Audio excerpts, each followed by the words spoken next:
I am such an awesome guy. I make so many videos. Hello there, Price of Reason here with a movie review. This weekend I had a chance to see The Fall Guy starring Ryan Gosling and Emily Blunt. Now for those who are not aware, The Fall Guy was originally an 80s TV series starring Lee Majors about a stuntman who worked as a bounty hunter between gigs. Created by Glenn A. Larson, the same guy that brought us shows like Battlestar Galactica, Apollo, I have a funny feeling about this. Buck Rogers, You are now in the 25th century. and Knight Rider. One man can make a difference, Michael. The original Fall Guy was a typical 80s primetime action series, a bit campy, a bit silly, and peppered with some light humor throughout, while mainly serving as a vehicle for Lee Majors, who needed a hit show after the cancellation of The $6 Million Man, Gentlemen, we can rebuild him. where he played the iconic Bionic Man, Steve Austin. And while the Fall Guy's Colt Seavers character didn't quite have the same pop cultural impact as Steve Austin, the Fall Guy series itself, helped by Lee Majors' popularity at the time, was still successful enough to run for 5 seasons. Jump forward to 2024, and with Hollywood running out of any new original ideas, Universal decided to remake and release The Fall Guy, with Ryan Gosling starring in the role of stuntman Colt Seavers, and with Emily Blunt co-starring. Now, even if this movie had been made 10 years ago, before Hollywood started lecturing its customers all the time, it still would have been difficult to adapt the Fall Guy series into a film. And the big question is, could director David Leitch, who's directed movies like Deadpool 2, Bullet Train, and Fast and Furious Hobbs and Shaw, also make a good Fall Guy movie? And the answer to that is actually a bit complicated. In this video, I will go over the general plot for The Fall Guy without major spoilers, what I liked about the movie, what I didn't like about the movie, followed by my official score. And if you can, make sure to like, subscribe,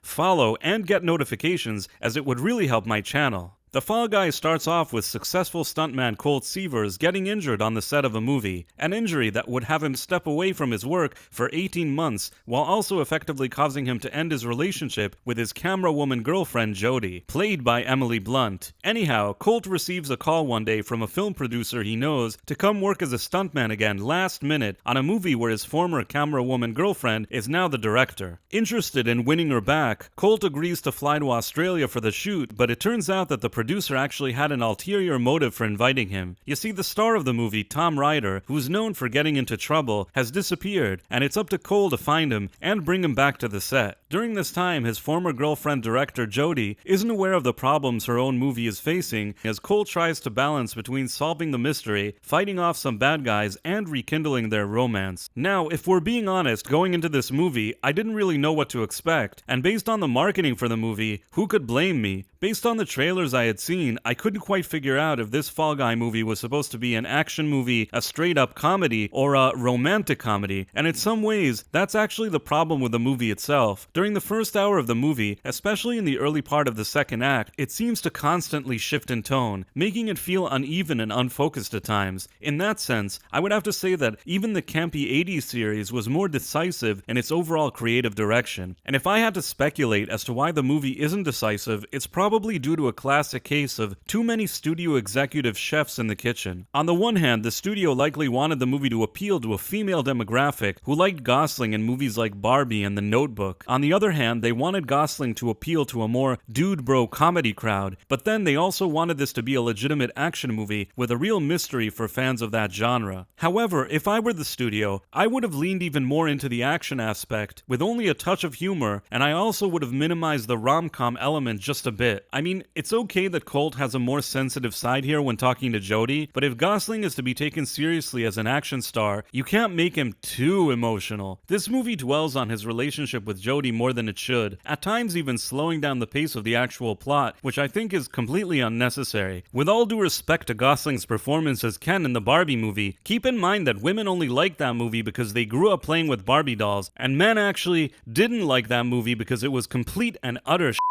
You have to answer for men's bad behavior, which is insane, but if you point that out, you're accused of complaining. I don't think that these ladies that the studio was coveting here were really going to move the needle one way or another, so it probably would have been better to stay a bit more true to the source material. Again. With that being said though, flaws and all, there is quite a bit the movie does get right. For starters, the casting is solid. I've never been a huge fan of Ryan Gosling, but I actually think that this role was a good fit for him. As the unknown stuntman, who's kind of self-deprecating but also cool, composed, and resourceful, I think that Gosling may have actually given the best performance of his career here. In addition, I've always liked Emily Blunt, and once again she's good in this movie. And another bonus here is that both Gosling and Blunt have good chemistry together, which is always helpful when there's a romance. So even though I've criticized the rom-com tone of the movie, I absolutely think that Blunt is perfect here as the love interest. I just think that I would have incorporated her character into the overall story in a much more organic way, without trying so hard to do a Harry Met Sally routine.